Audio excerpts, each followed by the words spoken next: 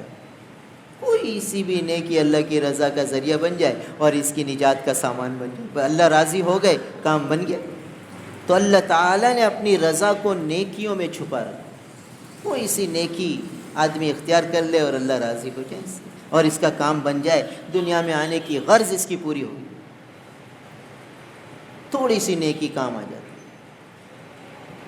غالباً امام ابو داؤد سجستانی رحمہ اللہ کا قصہ ہے یا کسی اور محدث کا قصہ ہے کہ وہ حدیث لکھ رہے تھے۔ پہلے زمانے میں قلم اور دوات سے لکھا جاتا تھا، تو قلم اور دوات سے حدیث لکھ رہے تھے، حدیث نبوی رسول اللہ صلی اللہ علیہ وسلم کے مبارک فرامین کو لکھنا کتنی بڑی عبادت اور کتنی بڑی سعادت ہے۔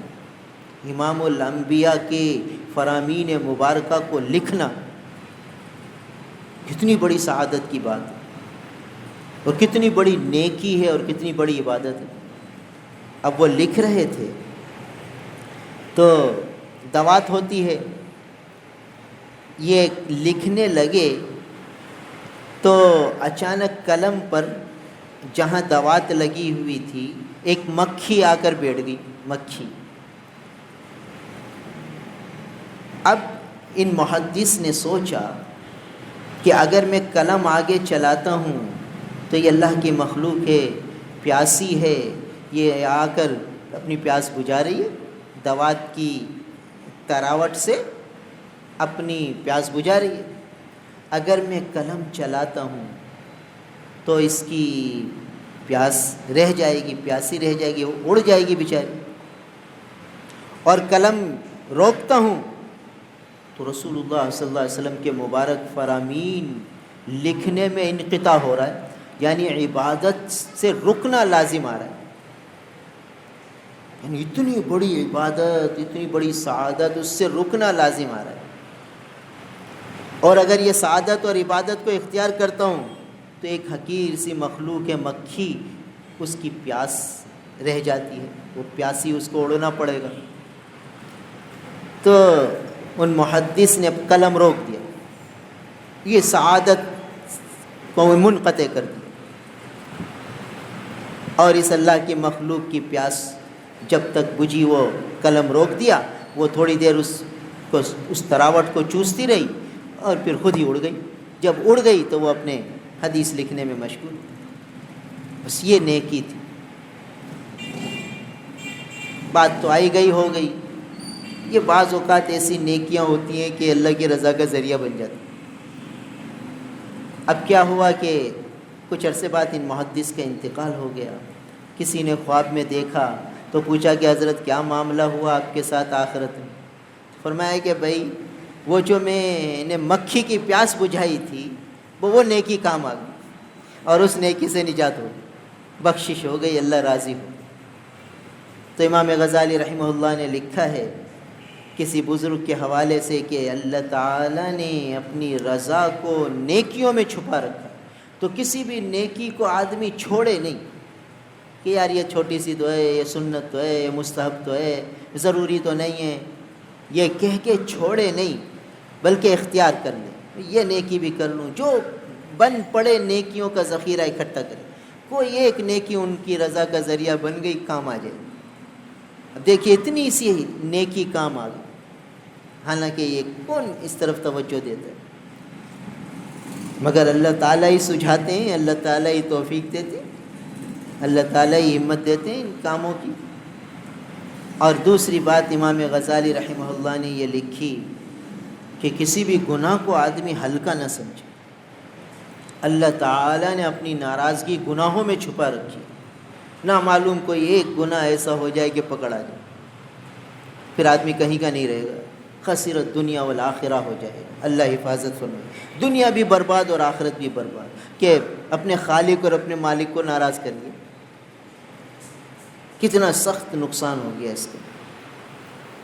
تو کسی نیکی کو ہلکا نہ سمجھے اور کسی گناہ کو چھوٹا نہ سمجھے, کیونکہ ناراضگی ہے اللہ تعالیٰ کی. اللہ نے اپنی ناراضگی کو گناہوں میں چھپا رکھا ہے. کوئی سا گناہ اللہ کی ناراضگی کا ذریعہ ہو جائے گا اور آدمی دنیا اور آخرت میں خسارے میں ہو جائے گا. اور تیسری بات فرمائی کہ اللہ کے کسی بندے کو بھی حقیر نہ سمجھو, کسی بندے کو حقیر نہ سمجھو. کیوں؟ کہ اللہ تعالیٰ نے اپنی ولایت کو اپنے بندوں میں چھپا رکھا. نہ معلوم کون سا بندہ اللہ کا ولی ہو, ان کی کون سی ادا اللہ کو محبوب ہو اور وہ اللہ کے مقرب بندوں میں شامل ہو, کسی کو کچھ پتہ نہیں. اس لیے کہ اعتبار خاتمے کا ہوتا ہے. خاتمے میں اللہ تعالیٰ کس کو کس مقام پر پہنچا. بزرگوں کے مواعظ میں ایک قصہ ملتا ہے کہ ایک علاقے میں اللہ تعالیٰ کا ایک تکوینی نظام ہے جس میں کچھ اللہ کے بندے ہوتے ہیں. ان میں سے بعض کے مقامات کوئی ابدال کے درجے میں ہوتا ہے, کوئی قطب کے درجے میں ہوتا ہے, کوئی غوث کے درجے میں ہوتا ہے, کوئی قطب الاقطاب کے درجے میں ہوتا ہے. مختلف ان کے مقامات ہوتے ہیں, مختلف ان کی تشکیلیں ہوتی ہیں. تو ایک علاقے کے قطب الاقطاب کا انتقال ہو گیا. بہت اونچا درجہ ہے ولایت کا یہ. تو جو سب نیچے والے بزرگ جمع ہوئے اور طے ہوا کہ اب کس کو, وہ تو چلے گئے دنیا سے, اب ان کی جگہ کن کو قطب الاقطاب بنائیں. مشورہ ہوا. پھر طے یہ ہوا کہ فلاں علاقے میں ایک نصرانی ہے, اس نصرانی کو, اس عیسائی کو قطب الاقطاب کے درجے پہ فائز کر. بس یہ اوپر سے فیصلہ ہے اللہ تعالیٰ کا. بس ادھر یہ فیصلہ ہوا, ادھر اس کے دل میں اللہ نے ہدایت ڈالی, اس نے اپنی زنار توڑی, عیسائیت کو چھوڑا, کلمہ پڑھا اور مسلمان ہوا اور قطب الاقطاب کے درجے پہ فائز ہو گیا. کہاں تو نصرانی تھا. اس لیے کسی کو حقیر نہ سمجھے, نہ معلوم کون اللہ کا ولی ہو. ایک بزرگ تھے, یہ بھی بزرگوں کے مواعظ میں قصہ لکھا ہے. تو وہ جب بھی مسجد سے گھر کی طرف جاتے تو ایک بڑھیا ہوتی تھی, وہ سبزی فروش تھی. تو اس کے پاس ایک بکرا کھڑا رہتا تھا, بکرا. اس بکرے کی داڑھی تھی. تو جب یہ بزرگ وہاں سے گزرتے تو وہ بڑی بھی کہتی کہ اے بڑے میاں, یہ بتاؤ تمہاری داڑھی اچھی ہے یا میرے بکرے کی داڑھی اچھی. ایک استہزاء کرتی تھی, مذاق کرتی تھی. وہ خاموش سن کر چلے جاتے تھے, جواب کچھ بھی نہیں دیتے. جو روز اس کا معمول بن گیا. حضرت نماز پڑھ کے گھر جاتے, وہ کہتی ہے بڑے میاں یہ تمہاری داڑھی اچھی ہے یا میرے بکرے کی داڑھی اچھی ہے. وہ کوئی جواب نہیں دیتے. ان کے انتقال کا وقت قریب ہوا تو انہوں نے اپنے خدام سے کہا کہ بھئی جب میرا جنازہ لے کر چلو نا تو اس بڑھیا کی دکان کے سامنے سے گزر رہا, یہ میری وصیت ہے, اس پہ ضرور عمل کرنا. بعض ہوتے ہیں اولیاء اللہ کی عجیب کرامتیں ہوتی ہیں. تو انتقال ہوا تو مریدین نے ایسا ہی کیا, خدام نے, کہ جب جنازہ لے کر چلنے لگے تو اس بڑھیا کی دکان کے سامنے سے گزرنے لگا جنازہ. تو ان بزرگ نے ہاتھ نکالا کفن سے اور بڑھیا کو آواز دی اور کہا کہ بڑھیا سن, میری داڑھی تیرے بکرے کی داڑھی سے اچھی ہے, اس لیے کہ میرا ایمان پہ خاتمہ ہو گیا. تو روز مجھے یہ کہتی تھی کہ میری داڑھی اچھی ہے یا بکرے کی داڑھی, تو میں یہ سوچتا تھا کہ نہ معلوم میرا خاتمہ کیسا ہو. اگر ایمان پر ہوا تو میری داڑھی اچھی ہے, اور اگر ایمان پہ خاتمہ نہ ہوا تو پھر تو بکرے کی داڑھی اچھی ہے, بکرا ہی مجھ سے اچھا ہے. کیوں؟ اس لیے کہ پھر مجھے جہنم میں جانا ہے. تو مجھے چونکہ خاتمے کا کسی کو پتہ نہیں ہوتا تو اس لیے میں جواب نہیں دیتا تھا. بس آج میں نے اللہ سے دعا کی تھی کہ اللہ حسن خاتمہ کی دولت بھی دیجئے اور یہ توفیق بھی دیجئے, آپ تو قادر مطلق ہیں کہ میں اس بڑھیا کو جواب دے دوں. اس کے کئی دن کا سوال ہے کہ میری داڑھی اچھی ہے یہ بکرے کی داڑھی، تو آج جواب دے دیا اور پھر ہاتھ کفن میں ڈالا اور وہی مردہ ہو گئے اور بتا گئے کہ دیکھو حسن خاتمہ اصل ہے۔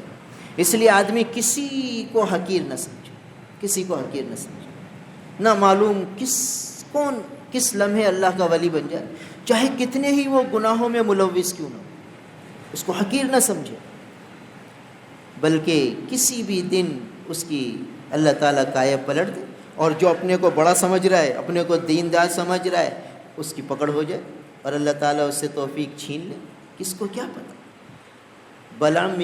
بلعام ابن باعورہ کا قصہ لکھا ہے کتابوں میں، بنی اسرائیل کا مستجاب الدعوات بزرگ تھا، یعنی بنی اسرائیل کے لوگ ان کے پاس جاتے دعائیں کرواتے تھے اور جو دعا مانگتے تھے قبول ہوتی تھی، ایسے ولی کامل تھا، مگر بس چکروں میں پڑ گیا، عورتوں کے چکر میں، مال کے چکر میں، ایمان کی دولت سے چلا گیا، ایمان کی دولت چھن گئی اور اللہ نے اس کو محروم کر دیا۔ کہاں تو اتنا بڑا بزرگ کے مستجاب الدعوات تھا، مگر چلی گئی سب دولت۔ اس لیے آدمی، امام غزالی رحمہ اللہ نے لکھا کہ کسی کو حقیر نہ سمجھے، تو 3 باتیں فرمائیں کہ کسی نیکی کو حقیر اور ہلکا سمجھ کے چھوڑے نہیں، بلکہ اختیار کرے کہ اللہ نے اپنی رضا کو نیکیوں میں چھپا رکھا ہے، اور کسی گناہ کو ہلکا سمجھ کے کرے نہیں کہ یار ہلکا تو ہے، چھوٹا سا تو گناہ ہے، کر لو کیا ہو گیا، کیونکہ اللہ نے اپنی ناراضگی گناہوں میں رکھی ہے۔ اور اللہ کے کسی بندے کو حقیر نہ سمجھے، اس لیے کہ اللہ نے اپنی ولایت اپنے بندوں میں چھپا رکھی ہے، نہ معلوم کس کو کس لمحے ولایت کا مقام دے دے۔ تو اب جائزہ یہ لینا ہے کہ ہم نے اس 1442 ہجری میں کتنی نیکیاں اپنے ذخیرے میں جمع کی، ایک بات۔ اور دوسرا جائزہ، اللہ حفاظت فرمائے، 1442 ہجری کا سال شروع ہوا، دیکھتے ہی دیکھتے 52 جمعے 52 ہفتے پورے ہو گئے، اب یہ ختم ہونے کو ہے۔ اب میں سوچوں کہ کتنے گھنٹے میں نے روز موبائل چلایا، کتنی دیر میں موبائل کے سامنے رہا۔ فرض کیجئے کہ اگر میں نے دن بھر بلا ضرورت بے فائدہ 1 گھنٹے موبائل چلایا تو 360 گھنٹے میرے منکرات میں چلے گئے۔ 360 گھنٹے، بتاؤ، دیکھنے میں تو روزانہ 1 گھنٹہ تھا، وہ اس کی صلاح روزانہ جو 5 نمازیں پڑھ رہا ہے تو اس کے 720 گھنٹے اللہ کے دربار میں بن رہے تھے، اس کے 360 گھنٹے اللہ کی نافرمانی میں چلے۔ بتاؤ اس کا کیا ازالہ ہو۔ یہ تو 1 گھنٹہ ہے، جو 2 گھنٹے 3 گھنٹے راتوں کو موبائل پہ لگے ہوئے اور بس فضولیات، خرافات، منکرات، فواحش، اسی میں بیچارے کا وقت چلا گیا۔ تو 1442 ہجری کا سال تو رخصت ہو گیا، اس کے خزانے، اس کے اکاؤنٹ میں، اس کے کھاتے میں یہ وبال رہ گیا۔ کتنے گھنٹے اس کے اللہ تعالیٰ کی نافرمانی میں گزرے، بتاؤ۔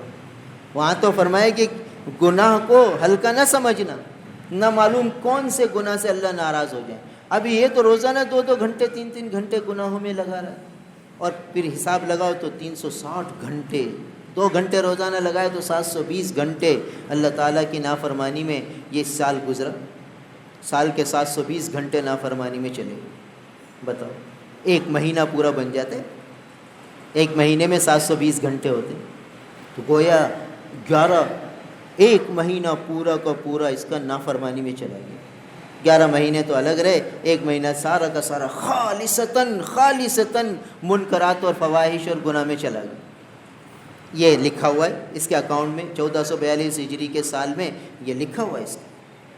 اب بتاؤ، اللہ حفاظت فرمائے، یہ چلی جائے گی فہرست اوپر کہ یہ گناہ اس کے، یہ تو صرف ایک موبائل کا منکر ہے، صرف موبائل کا منکر ہے۔ اس کے علاوہ جو اس نے منکرات کیے ہیں، کتنی جو ہے جھوٹ بولا، کتنی دفعہ سال میں جھوٹ بولا۔ اگر روزانہ 1 دفعہ جھوٹ بولا تو 360 جھوٹ جمع ہو گئے اس کے۔ 2 مرتبہ روزانہ جھوٹ بولا تو 720 جھوٹ 1442 ہجری کے کھاتے میں جو گناہوں کا کھاتا ہے، جو گناہوں کا پلڑا ہے، اس میں لکھے ہوئے۔ بتاؤ کتنا خطرہ۔ 1442 ہجری میں کتنی دفعہ اس نے ابا کے سامنے بلند زور سے بولا، بے ادبی کی ابا کی، اماں کی، والدہ ماجدہ کی بے ادبی کی، لکھا ہوا ہے۔ احصاہ اللہ ونسوہ، عجیب قرآن کی یہ آیت ہے، احصاہ اللہ ونسوہ، کہ اللہ نے تو سب چیزیں لکھی ہوئی ہیں اور یہ بھول گیا، کر کے بھول گیا، اس کو یاد ہی نہیں کہ میں کیا کر گیا۔ اب بتاؤ کتنے ہمارے مسلمان بھائی بہنیں، ان کے کتنے گھنٹے موبائل پر چلے جاتے ہیں، روزانہ کتنی مرتبہ جھوٹ بول دیتے ہیں، روزانہ کتنی گالیاں بک دیتے ہیں۔ فرض کیجئے ایک گالی روز بکی تو سال بھر کی 360 گالیاں اس کے کھاتے میں، یہ تو ایک گالی۔ روزانہ اگر 5 گالیاں بکی یا 10 بکی تو بتاؤ کہاں پہنچ گیا حساب، کہاں سے کہاں پہنچ گیا حساب۔ کتنی لوگوں کی عادت ہوتی ہے گالیاں بولنے کی، تو اگر روز کی 10 گالیاں بناؤ تو 360 3600 گالیاں ہو گئی، 3500 گالیاں ایک سال کی اس کے کھاتے میں لکھی ہوئی۔ اور ایک گالی سے آدمی کتنا دور اللہ سے ہو جاتا ہے۔ یہ 3500 گالیاں صرف 1442 ہجری کے اکاؤنٹ میں جمع ہیں۔ اس روزانہ ایک غیبت کی تو 360 غیبتیں اس کے کھاتے میں جمع، روزانہ 10 غیبتیں کی تو 3600 3500 غیبتیں اس کے کھاتے میں جمع ہو گئی۔ بتاؤ کتنا سخت معاملہ ہو گیا۔ اور اس کے علاوہ یہ تصویریں بناتا رہا موبائل پر، کبھی بچے کی تصویر بنا رہا ہے، کبھی دوست کی تصویر بنا رہا ہے، کبھی کس کی تصویر بنا رہا ہے۔ یہ تصویر سازی کا گناہ کتنی سال میں اس نے تصویریں بنائی ہیں، خود ہی جانتا ہوگا بیچارہ۔ اب اس کے اکاؤنٹ میں کتنا گناہ جمع ہو گیا بتاؤ۔ 1442 ہجری کا ایک سال کا یہ اکاؤنٹ ہے۔ یہ غور کرنا ہے ہمیں بھائی، آگے کی منزل قبر آ رہی ہے بھائی۔ یہ سارا کھاتا وہاں کھلے گا اور دکھایا جائے گا، اقرا کتابک کفا بنفسک اليوم علیک حسیبا۔ اس دن حاسبوا قبل ان تحاسبوا، او کما قال علیہ الصلوۃ والسلام، حساب کا وقت آنے سے پہلے اپنا حساب کر لو۔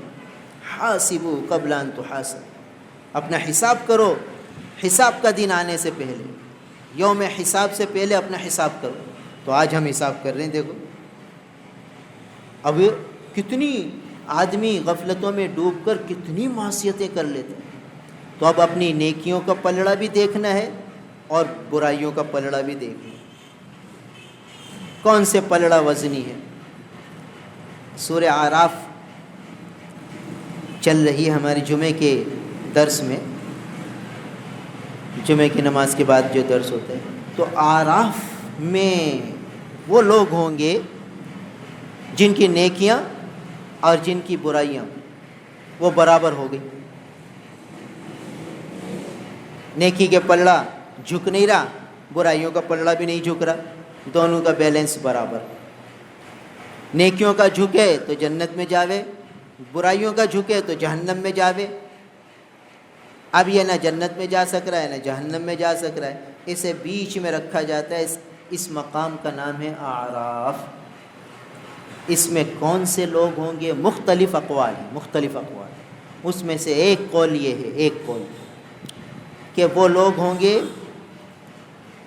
کہ جن کی نیکی کا یہ عالم ہوگا کہ انہوں نے اپنی جان اللہ کے دین کی سربلندی میں لگا دی اور شہادت کا مقام حاصل کر لیا۔ یہ شہادت ان کو جنت کی طرف کھینچ رہی ہے، تاکہ اتنی بڑی یہ نیک دولت ہے، اتنی بڑی نعمت ہے کہ یہ شہادت، یہ تلوار گناہوں کو مٹا دیتی ہے، تلوار کی دھار گناہوں کو مٹا دیتی ہے، محاء للذنوب، گناہوں کو مٹا دیتی ہے تلوار کی دھار۔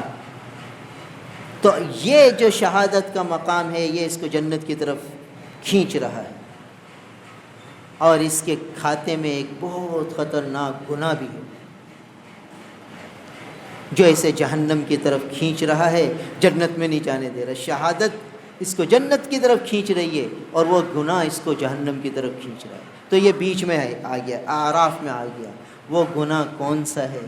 وہ ماں باپ کو ستانے کا گناہ، ماں باپ کی بے ادبی کرنے کا گناہ، کہ اتنی بڑی دولت اس کو ملی کہ اس نے اللہ کے نام پہ جان دے دی، اور دوسری طرف اتنا بڑا اس نے گناہ کیا کہ ماں باپ کو ستایا، ان کو دکھ دیا، ان کو تکلیف دی. تو ماں باپ کو ستانے کا گناہ ایسا جو جنت میں جانے سے روک رہا ہے. اور چونکہ ماں باپ کو ستانے کا گناہ جہنم میں لے جاتا ہے، مگر نیکی اتنی بڑی شہادت کی کہ وہ ان کو جہنم سے روک رہی ہے. تو یہ بیچ میں آ گیا. یہ ہے اہل اعراف. دیکھیے کہاں سے کہاں آدمی پہنچ جاتا ہے، احساس بھی نہیں ہوتا. تو آدمی سوچے کہ 1442 ہجری میں کتنی دفعہ ماں باپ کی بے ادبی کر گئے، وہ سارا اس کھاتے میں لکھا ہوگا. 1442 ہجری میں کتنی دفعہ آنکھیں کی بے احتیاطی کی، کتنی مرتبہ آنکھوں کی بے احتیاطی کی. 360 دفعہ کی، روزانہ ایک دفعہ کی تو 360 ہو گئی. کتنی دفعہ کانوں کی بے احتیاطی کی تو 360. اگر روزانہ ایک دفعہ کی تو 360 گنا کانوں کے اعتبار سے. اور روزانہ حرام کمایا تو یہ مستقل ایک گناہ. تو اب آدمی اپنے نیکیوں کا اکاؤنٹ بھی دیکھے کہ کتنی نیکیاں کی ہیں، اور گناہوں کا حساب بھی دیکھے. اور بھائی سارے گناہ جو ہوئے ہیں، جیسے کہ پچھلے ہفتے آیا کہ جان بوجھ کر نماز چھوڑ دی تو بس جہنم کا مستحق ہو گیا، اللہ کی ناراضگی اتر آئی. ایسا ہے جیسے سب کچھ اس کا تباہ و برباد ہو گیا، جان بوجھ کر ایک نماز چھوڑ دی. تو اب یہ لکھا ہوا ہے کھاتے میں کہ اس نے نمازیں ترک کی ہیں. تو اب کتنی نمازیں بنتی ہیں روزہ؟ 360 فجر، 360 ظہر، 360 عصر. کچھ پڑھ لی ہیں تو چلو 100 پڑھ لی ہیں تو 260 فجر، 260 عصر، 260 مغرب، ساری نمازیں ہیں 260. اور کچھ بھی نہیں پڑھی تو 360 360 360 ایک سال کی یہ اس کے گناہوں کے اکاؤنٹ میں جمع ہو گئی. کتنے بڑے بڑے کبیرہ گناہ ہو گئے. کہاں پہنچ گیا یہ؟ نمازوں کے چھوڑنے سے حسن خاتمہ سے محروم ہو جاتا ہے. مرتے وقت کلمہ نہیں ملتا، کلمے کی دولت سے محروم ہو جاتے. تو اب یہ کتنے خطرے میں آیا ہوا ہے. آج موت ہو جائے، کلمہ نہ ملے تو کتنے نقصان میں چلا گیا. تو اب کیا کرے؟ تو یہ جمعہ ہمیں کچھ خاموش پیغام دے گیا کہ بھئی یہ جمعہ تو رخصت ہو گیا، بس اپنا حساب کرو، غور کرو. اب آگے نیا 1443 ہجری کا سال کا پہلا جمعہ آ رہا ہے، بس اپنی زندگی بدلو. اب تمہارے اکاؤنٹ میں بس نیکیاں ہی نیکیاں ہوں، کھاتے ہی نیکیاں ہی نیکیاں جائیں، کوئی گناہ اوپر نہ جائے. ہو جائے فوراً مٹ جائے. ادھر ہو گیا ادھر توبہ، ادھر ہو گیا ادھر توبہ. یہ توبہ کا اللہ نے ہمیں بہت بڑی کیا کہتے ہیں کہ ریموور دیا ہے. ریموور کہ جیسے کوئی خطا ہو جائے فوراً توبہ کر لے، اللہ سے معافی مانگ، ریموور آ گیا، صفائی ہو گئی. تو ادھر گناہ ہوا، ادھر ریموور استعمال کر. ادھر گناہ ہوا، یہ سوڈا ایک قسم کا سرف سوڈا ہے. جیسے سرف سوڈا کے استعمال سے جو ہے دھبے ختم ہو جاتے ہیں، تو ایسے توبہ سے یہ دل پر آئے ہوئے دھبے صاف ہو جاتے ہیں. تو اس لیے بھائی یہ بیٹھ کر حساب کرنا ہے. بھائی گھر والی کو کہنا ہے بھائی تو اپنا حساب بنا، میں اپنا حساب بناؤں. بچوں کو کہو بھائی تم اپنا حساب بناؤ.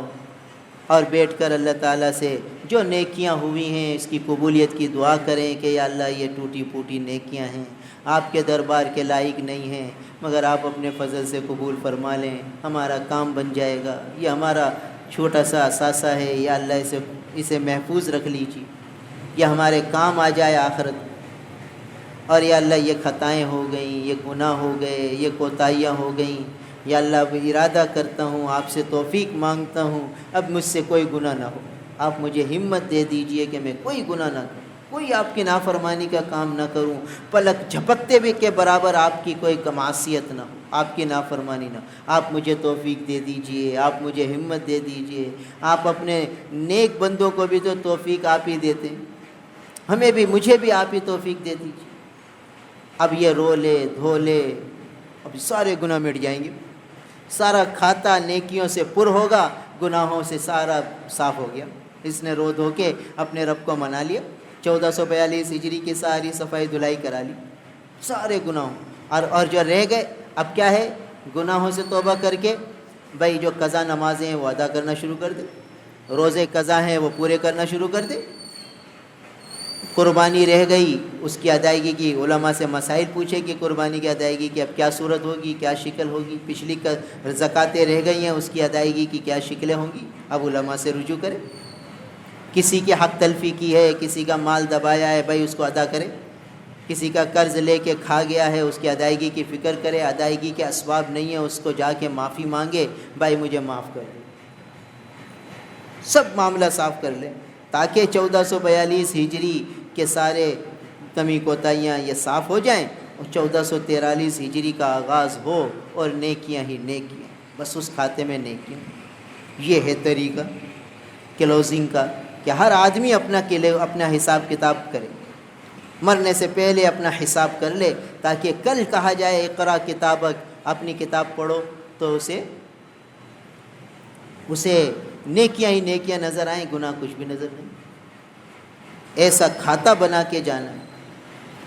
تو ایک بزرگ کا قصہ لکھا ہے فضائل صدقات میں کہ ایک بزرگ بہت عبادت میں لگے رہتے تھے، سارا دن ان کا عبادت میں گزرتا تھا۔ تو ایک دن بس رونے لگ گئے اور اتنا روئے کہ آنسوؤں میں خون آ گیا، خون کی لالی آنسوؤں میں آنے لگی، گویا خون کے آنسو روئے۔ تو ان سے پوچھا اللہ تعالیٰ نے کہ ارے جنا کیوں روتے ہو؟ فرمایا اللہ جو عمل کیے ہیں سبھی ریا ہی ریا ہے، کوئی اس قابل نہیں ہے آپ کو دکھانے کی۔ فرمایا پھر یہ خون کیسے آ گیا؟ کہا بس اسی پر آ گیا کہ یہ تو سب ریا ہی دکھلاوا ہو گیا، اللہ کے لیے تو کچھ کیا ہی نہیں۔ ایک تو عمل آپ کے دربار کے قابل نہیں، آپ کی شان کے لائق نہیں، تو اس لیے رو رہا تھا، اور خون اس لیے آ گیا کہ یہ سب تو ریا ہو گیا، آپ کی رضا کے لیے تو کچھ ہوا ہی نہیں، سب دنیا دکھلانے کے لیے ہو گیا۔ تو جو فرشتہ اس کی نیکی ان کی نیکی لے کر جانے لگا، نے کہا کہ 60 سال سے میں ان کی نیکیاں لے کے جا رہا ہوں، ان کے اعمال اوپر لے کے جا رہا ہوں، 60 سال سے کوئی گناہ ان کے کھاتے میں ہے ہی نہیں، 60 سال سے کوئی گناہ ان کے کھاتے میں نہیں، یعنی 60 سال سے نیکیاں ہی نیکیاں اوپر جا رہی ہیں، یعنی جو سال کا دفتر بند ہو رہا ہے وہ نیکیوں سے پر ہے، گناہ کوئی نہیں۔ اور اس پر اس لیے رو رہے ہیں کہ یا اللہ جو عمل ہوا آپ کی شان کے قابل نہیں تھا، آپ کی شان کے لائق نہیں تھا، آپ کے دربار کے قابل نہیں تھا، اور خون اس لیے ہے کہ آنسوؤں میں کہ ریا ہو گئی، دکھلاوا ہو گیا، پتہ نہیں کوئی عمل اللہ کے لیے بھی ہوا ہے کہ نہیں۔ تو یہ بھی اللہ کے نیک بندے ایسے بھی گزرے ہیں۔ تو اس لیے بھائی اپنا حساب صاف کرنا ہے، راتوں کو تنہائی، آج کل وقت مل جاتا ہے، کاروبار جلدی بند ہو جاتا ہے، آدمی مسجد میں آ جائے، مسجد میں آ کے اپنے حساب کرے، تصور میں بیٹھ کے، اور پھر اللہ سے مانگے، کمی کوتاہی کی معافی مانگے، اور جو قضا نمازیں ہیں جلد سے جلد ادا کرنے کی ترتیب بنے تاکہ یہ آخرت کا قرض جلدی چک جائے۔ لوگوں کا لین دین ہے، معاملے صاف کرے، لکھ کے رکھے کہ بھئی فلاں کو اتنے دینے ہیں، فلاں کو اتنے دینے ہیں، میری اتنی نمازیں قضا ہیں، یا اس کا فدیہ دے دیا جائے اگر میں مر جاؤں، یہ وصیت نامہ لکھ کے رکھے۔ خصوصاً جس کے لینے دینے ہیں، لوگوں سے لینے کے ہیں، وہ بھی لکھ کے رکھے کہ فلاں فلاں لوگوں سے اتنے لینے کے ہیں اور اس مد میں لینے کے ہیں۔ اور فلاں فلاں کو اتنے دینے ہیں، اس مد میں دینے ہیں۔ بہت سے ہمارے پاس دارالفتاء میں لوگ آتے ہیں کہ آدمی مر گیا، حساب کتاب کچھ نہیں، لینے والے بہت آ گئے، دینے والا کوئی نہیں۔ اب پریشان ہے کہ بھئی جب اتنا ہے حساب کتاب تو کسی کو دیا بھی ہوگا، اب لکھت کچھ نہیں۔ تو جس کا لینا دینا ہے لوگوں پر، اس پر واجب ہے کہ وہ لکھ کے جائے، وصیت لکھ کے جائے کہ فلاں کو اتنے دینے، فلاں کو اتنے لینے۔ اور جس کے پاس امانتیں رکھی ہوئی ہیں وہ امانتوں کی وضاحت لکھ کے جائے کہ میرے پاس فلاں فلاں کی امانت ہے اور یہ پیسے اس کی امانت ہیں، فلاں چیز اس کی امانت ہے، یہ لکھ کے جائے۔ نہ معلوم کس وقت موت آ جائے، کچھ بھروسہ نہیں ہے۔ تو اس لیے بھائی یہ جو 1442 ہجری اب رخصت ہو رہا ہے، تو اس میں جو کمی کوتاہیاں ہوئیں اس کی اللہ تعالیٰ سے معافی مانگنی ہے۔ جو نیکیاں اللہ تعالیٰ کی توفیق سے ہوئیں اس پر شکر ادا کرنا ہے، اس کی قبولیت کی دعائیں مانگنی ہیں۔ اور جو ہمارے ذمے لوگوں کے حقوق کی ادائیگی ہے وہ اس کی ادا کرنے کی فکر کریں۔ جن کی حق تلفی ہو گئی ہے بھائی ان سے معافی تلافی کر لیں کہ بھائی بیوی پر غصے ہو گئے، ان سے معافی مانگ لیں۔ بچوں پہ بے وجہ غصہ ہو گئے، ان سے معافی مانگ لیں۔ پڑوسیوں سے لڑائی ہو گئی، ان سے معافی مانگ لیں۔ عزیز و اقارب رشتہ داروں سے کچھ نوک جھونک ہو گئی، ان سے معافی تلافی کر لیں، تاکہ یہ 1442 ہجری کا کھاتا صاف ستھرا ہو اور پھر نیا سال آئے، سب صلہ رحمی ہو، ہر ایک کے حقوق کی ادائیگی ہو، کسی کی حق تلفی نہ ہو، بس اس طرح آدمی چلتا رہے۔ تو بہرحال یہ آج 1442 ہجری کا آخری جمعہ چلا گیا۔ اگلا جمعہ انشاءاللہ محرم الحرام کا پہلا جمعہ ہوگا۔ تو جیسے ہی 1443 ہجری شروع ہو، آدمی نیکیوں میں آگے بڑھے۔ کوئی نماز قضا نہ ہو، کوئی نماز تکبیر اولیٰ کے بغیر نہ ہو، کوئی نماز جماعت کے بغیر نہ ہو۔ نماز پابندی سے، جماعت کے اہتمام کے ساتھ، تکبیر اولیٰ کی پابندی کے ساتھ، اشراق کا اہتمام ہو، چاشت کا اہتمام ہو، اوابین کا اہتمام ہو، تہجد کا اہتمام ہو۔ سارے یہ اہتمام وہ کریں جن پر قضا نہیں ہے، جن کے ذمے قضا نمازیں ہیں، وہ اشراق کے وقت بھی قضا، چاشت کے وقت بھی قضا، اوابین کے وقت بھی قضا، تہجد کے وقت بھی قضا، تاکہ جلدی جلدی یہ قضا ادا ہو جائے۔ اور فجر سے لے کر اشراق تک مسجد میں آدمی بیٹھے، ایک حج ایک عمرے کا ثواب روز اپنے اکاؤنٹ میں جمع کرائے، تاکہ جب 1443 ہجری کا سال پورا ہو تو اس کے اکاؤنٹ میں 360 حج، 360 مقبول عمرے لکھے ہوئے ہوں۔ بتاؤ، صرف تھوڑی سی توجہ کرنے سے۔ اس لیے آدمی، اور ویسے بھی علماء نے لکھا ہے کہ فجر کے بعد سونا یہ مکروہ ہے، اس سے رزق میں تنگی ہوتی ہے۔ تو اس لیے عمومی فضا مسلمانوں کے گھروں میں بن جائے، خواتین بھی فجر سے اشراق تک جاگے، اشراق کے بعد پھر بھلے سو جائے، کوئی حرج نہیں اگر رات دیر سے سونا ہوتا ہے تو، مگر فجر سے اشراق تک سونے کا معمول ختم کیا جائے۔ خواتین بھی، بچے بھی، فجر کے بعد گھروں میں ایک رونق ہو، فجر کے بعد قرآن پاک کی تلاوت ہو اور گھر میں تلاوت کی آواز بلند ہو، مسجدوں میں لوگ تلاوت کریں، ذکر کریں، دعائیں کریں، یہاں تک کہ اشراق پڑھ کے پھر اپنے گھر جائیں، پھر جو معمول ہو اسی کے مطابق کریں۔ تو گویا کہ اب 1443 ہجری میں ہمارا شیڈول کچھ بدلنا چاہیے۔ موبائل کو بس اب ختم کر دیں، سادہ موبائل لے لیں، ضرورت کا وقت استعمال کریں، اور یہ جتنے اسکرین والے موبائل ہیں اس سے پرہیز کریں، اس کو زہر سمجھیں، خود بھی ختم کر دیں، اولادوں کو بھی ختم کرا دیں۔ ضرورت پڑے کوئی واٹس ایپ کی، کوئی کسی کی، تو کسی کے پاس ہو تو اس سے کروا لو، کام چل جاتا ہے۔ یہ نہیں کہ جس کے بعد نہیں ہے تو اس کا کام نہیں چلتا، سب کا کام اللہ بنا دیتا ہے۔ بس آدمی اپنے آپ کو گناہوں سے محفوظ کرنے کی تدبیر سوچے، تو جب آدمی یہ کرے گا تو انشاءاللہ اللہ کی مدد بھی شامل حال ہے۔ یہ جو حدیث پاک پڑھی ہے یہ حضور صلی اللہ علیہ وسلم کی وصیتیں ہیں۔ یہ حضرت معاذ بن جبل رضی اللہ تعالیٰ عنہ فرماتے ہیں کہ رسول اللہ صلی اللہ علیہ وسلم نے مجھے 10 باتوں کی وصیت فرمائی۔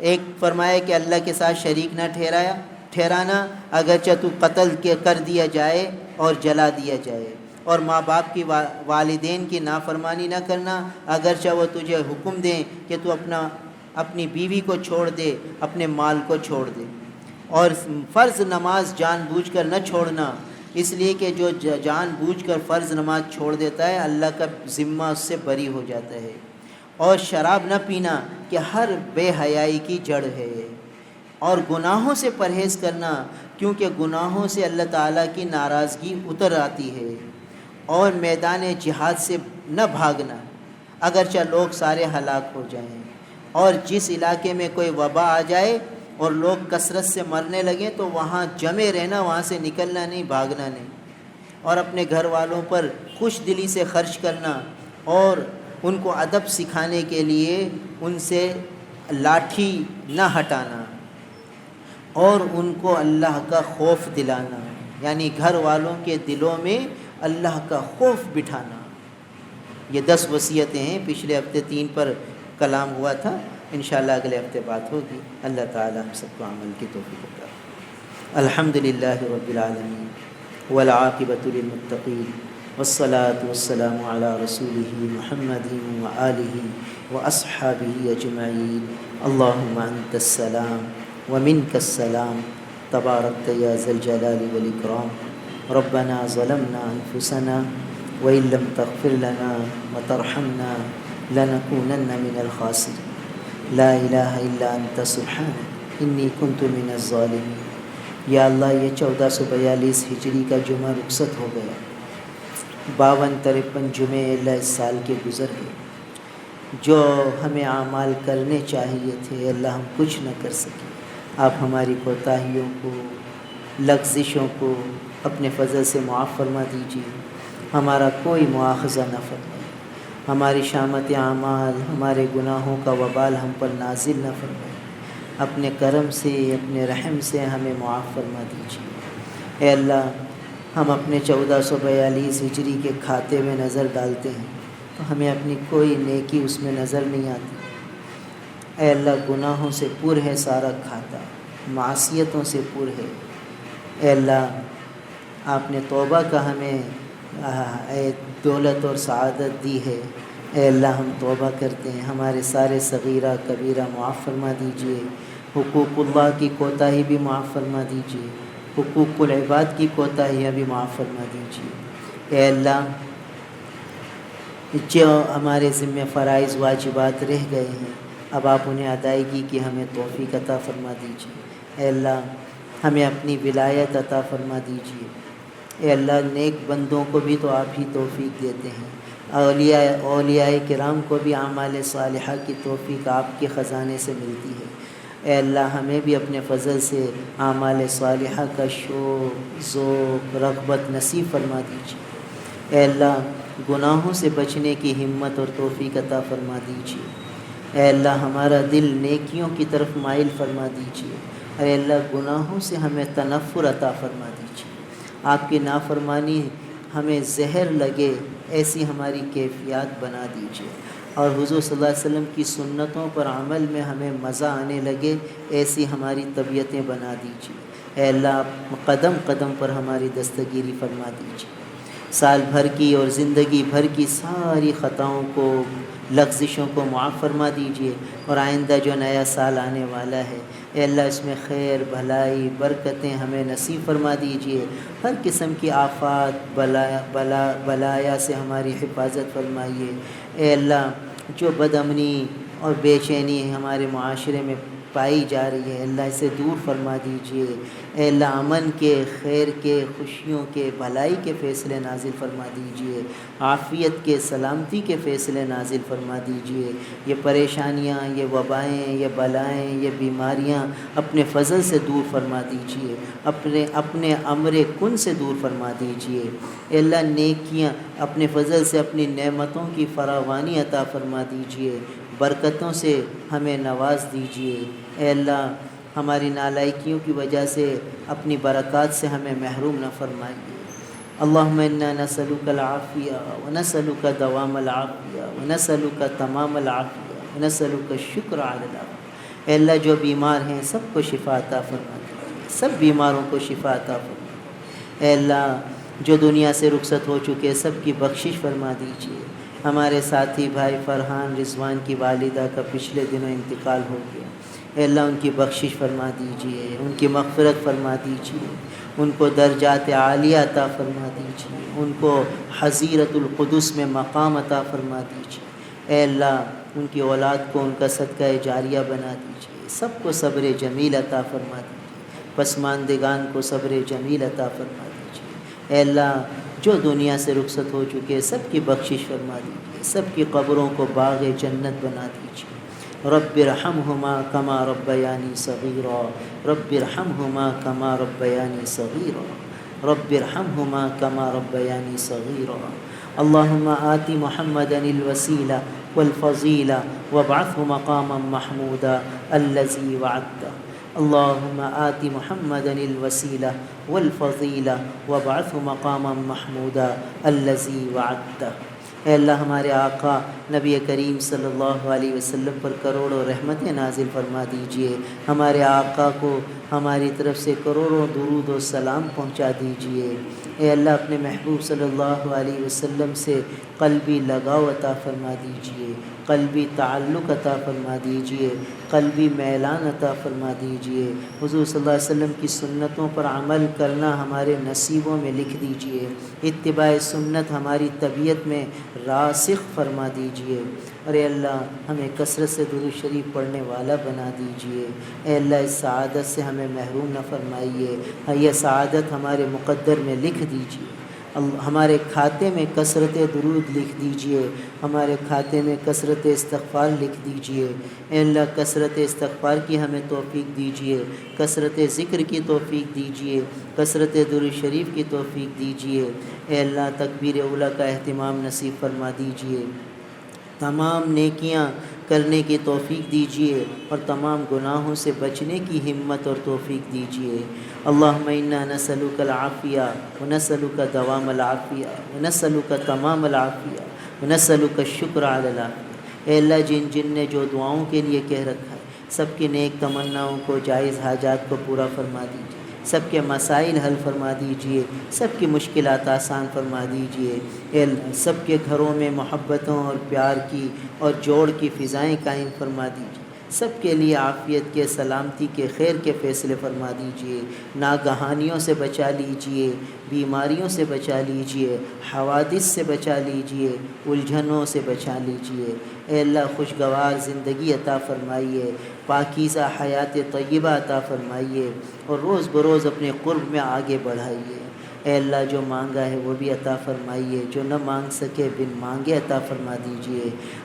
ہماری دعاؤں کو اپنے حبیب نبی کریم صلی اللہ علیہ وسلم کے وسیلے سے قبول فرما لیجئے، اولیاء کاملین کے طفیل ہماری دعاؤں کو قبول فرما لیجئے۔